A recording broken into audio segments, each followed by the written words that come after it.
Hey, je suis Matt et je suis sur Mars. Aujourd'hui, on se retrouve pour cette fameuse vidéo, enfin cette série de vidéos Quad 9 à Boca. On va voir ensemble l'actualité autour des prototypes de Starship, mais aussi de Super Heavy. Et comme d'habitude, avant que cette vidéo commence, je t'invite à t'abonner à cette chaîne YouTube si ce type de contenu te plaît.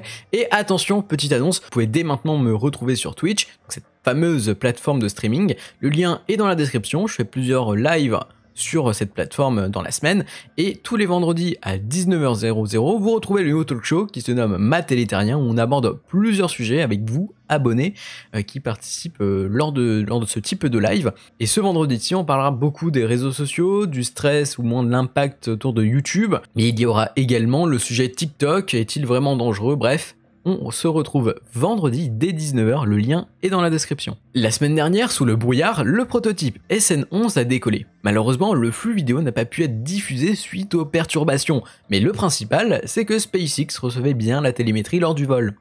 Néanmoins, lors de cette ascension, nous avons pu avoir une belle vue du réservoir de méthane, avec en bas le réservoir d'atterrissage de méthane, puis à droite de l'image, on voit le tuyau de descente du réservoir d'atterrissage d'oxygène liquide. Après plusieurs minutes, SpaceX a éteint un Raptor, puis un second, et pour terminer, le tout dernier Raptor. Le prototype est passé par sa phase de belly flop, nous formant en fait cette belle descente sur le ventre, mais malheureusement lors du flip, nous avons perdu l'image lors de l'allumage d'un second Raptor. La seule chose que nous avons pu entendre, c'est une explosion. Ainsi, toute la communauté et des employés de SpaceX pensaient que les FTS avaient été enclenchés sur cette phase suite à une perte de contrôle.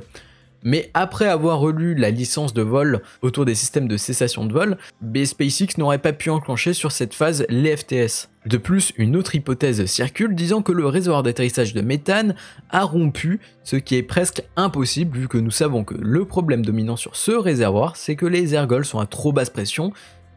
Elon Musk a déclaré récemment que la phase d'ascension de SN11 ainsi que le belly flop était bon. Mais attention, une fuite de CH4 a conduit à un incendie sur le moteur 2 et a fait frire une partie de l'avionique provoquant un hard start. En gros, un hard start, c'est quand on met les ergols dans le mauvais ordre dans une chambre de combustion à l'allumage. Ici, on parle du pré-burner méthane riche, d'ailleurs lâché. En gros, un moteur ne s'allume pas en mettant le carburant, l'oxydant et en y mettant le feu. Et c'est ça en fait le hard start qui génère une déflagration qui va faire péter un moteur et probablement on assiste à l'explosion de SN11 par exemple. Habituellement, on met l'oxygène, puis on met le feu et ensuite on fait monter le carburant, c'est-à-dire ici le CH4 petit à petit. Si le Raptor 2 était le SN46, ceci serait une bonne nouvelle. Effectivement, ce moteur basé sur une ancienne série avait rencontré des problèmes lors des essais préliminaires. Mais il est également possible qu'une mauvaise implémentation du Raptor après la réparation d'un pré-brûleur ait eu lieu. En tout cas, aucun impact sur le site est visible, confirmant une explosion dans les airs. En ce qui concerne le prototype BN1 de Super Heavy, l'hypothèse d'une obsolescence vue dans le dernier Quad 9 à Boca est confirmée. Effectivement, le prototype BN1 ira à la casse, il a servi d'apprentissage pour la fabrication et son programme pour l'instant est encore mystérieux. Alors Elon Musk nous a parlé que BN1 ira à la casse, mais on a en fait deux options. Soit il partira directement la casse, tout simplement, ou peut-être qu'il peut effectuer avant un test de transport jusqu'au site. Désormais, nous allons nous pencher sur l'avancée des prototypes. Space Terra Attack, un artiste français, vous propose comme d'habitude un récap hebdomadaire des avancées bien autour des prototypes. Alors n'hésitez pas à le suivre sur Twitter, le lien est dans la description. À propos de BN2, c'est-à-dire le booster number 2, il a pas mal de changements, et ce dernier ira sur le pad orbital normalement fin avril d'après Elon Musk. Il enchaînera des essais de pressurisation, certainement des essais sur les pré-burners, mais au moins aussi une mise à feu statique et plus tard un vol à basse altitude ainsi qu'un vol à moyenne altitude. Il faut savoir que SpaceX aimerait conserver BN2 au maximum pour l'utiliser lors du vol orbital, du moins le premier vol orbital. La fabrication de BN3 est programmée et il sera là plus comme un repli si BN2 ne peut pas assister au vol de SN20 ou un prototype supérieur si on retrouve des décalages.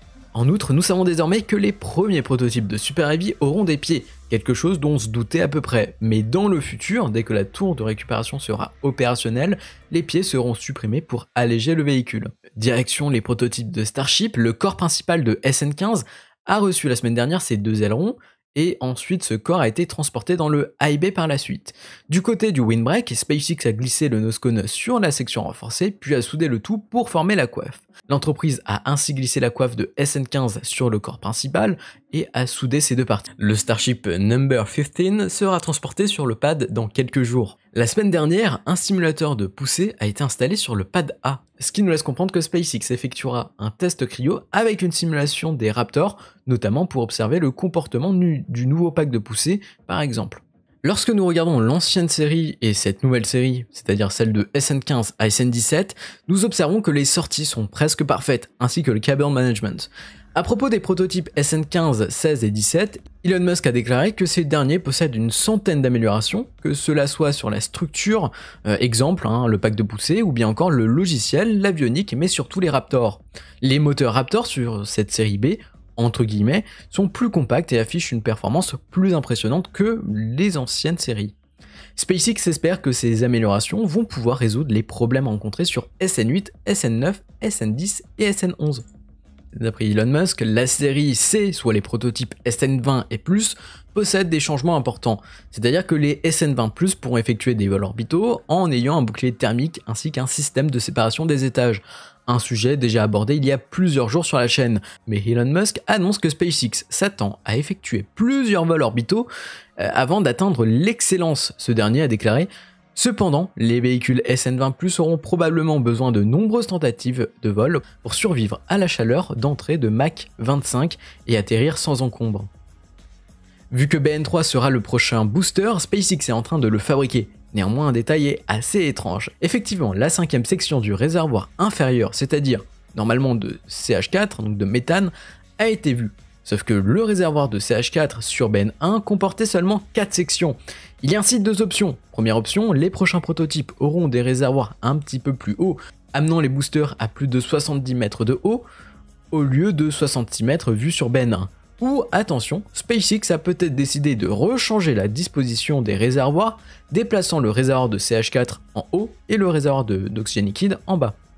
Il est à noter que le réservoir d'oxygène liquide de BN1 par exemple comporte plus de 5 sections, donc il est plus grand que le réservoir de CH4.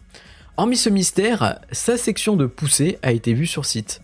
Est-ce que vous vous souvenez de cette coiffe mystérieuse a été installée récemment sur une structure mystérieuse et à l'heure d'aujourd'hui, ce cas reste encore mystérieux, ça fait beaucoup de mystères je sais, mais d'après mes sources, ce dispositif a un objectif, c'est de tester la résistance de la coiffe pour voir si cette architecture permettra au Starship d'effectuer en conditions réelles un vol orbital par exemple. Pour cela, SpaceX compte mettre en place un système de cordage passant sur ces différents modules, ce qui nous donne à peu près ça, mais pour l'instant l'affaire est à suivre et on devrait en voir plus d'ici les jours qui suivent. Sur le site de lancement, de nouvelles grues sont apparues. Effectivement, une LR 1300 a été assemblée. Mais ce n'est pas tout, une LTR 1220 est actuellement en train d'assembler une LR 11350 qui bossera sur la construction de la tour d'intégration / de récupération du pad orbital A.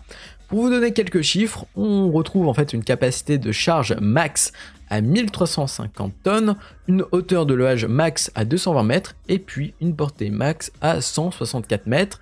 Mais bien sûr, dans le cadre de SpaceX, cela dépendra de la configuration au final. Sur la ferme d'ergol du pad orbital A, 2 socles sont terminés, tandis que l'activité se focalise sur d'autres socles qui prennent une certaine hauteur. Lundi 5 avril, SpaceX a déplacé sur la ferme d'ergol du pad orbital A la première citerne. Le GSE-1 est une citerne de méthane qui permettra de contenir le méthane liquide pour en fait le pad orbital A. L'installation est en cours et comme vous le voyez, Tangzilla est en train de travailler sur cette zone.